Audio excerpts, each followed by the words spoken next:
तर विद्यार्थी मित्रांनो, आज आपण नुकतीच टेट परीक्षा झाली. त्या टेट परीक्षेनंतर लागणारी प्रोसेस काय आहे, ती प्रोसेस आपण आज बघणार आहोत. आता यानंतरची प्रोसेस आहे, पवित्र पोर्टलवर तुम्हाला नवीन रजिस्ट्रेशन करावे लागेल. त्यासाठी तुम्हाला कोणकोणते कागदपत्र लागतील ते मी आज ह्या व्हिडिओमध्ये सांगणार आहे. त्यात पहिलं आहे 10वीचं मार्कशीट, 10वीचं बोर्ड सर्किट, त्यानंतर 12वीचं मार्कशीट, त्यानंतर 12वीचं बोर्ड सर्किट, त्यानंतर ग्रॅज्युएशनचे 3 वर्षाचे मार्कशीट आणि डिग्री सर्किट, त्यानंतर पोस्ट ग्रॅज्युएशनचे 2 वर्षाचे मार्कशीट, डिग्री सर्किट, त्यानंतर BEd असेल तर BEdचं मार्कशीट, त्यानंतर DEd असेल तर DEdचं मार्कशीट, त्यानंतर EWS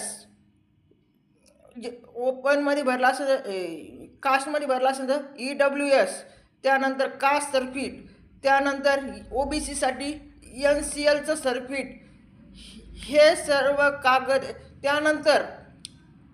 सर्व कागदपत्र 14 मे 2025च्या आधीचे हे सर्व डॉक्युमेंट लागतील.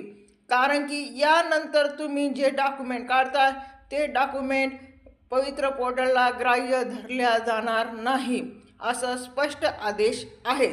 त्यानंतर TETचा पेपर 1 पास असेल तर त्याचं मार्कशीट, त्यानंतर TET पेपर 2चं मार्कशीट असेल तर त्याचं मार्कशीट, त्यानंतर CTT पेपर 1 पास असेल त्याचं मार्कशीट, CTT पेपर 2 असेल तर त्याचं मार्कशीट, त्यानंतर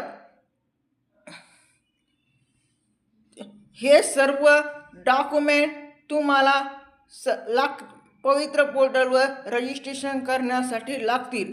14 मे 2025च्या आधीचे हे सर्व डॉक्युमेंट लागतील. रहिवासी, डोमेसियल, EWS, कास्ट सर्किट, हे सर्व डॉक्युमेंट तुम्हाला 14 मे 2025च्या आधीचे लागतील.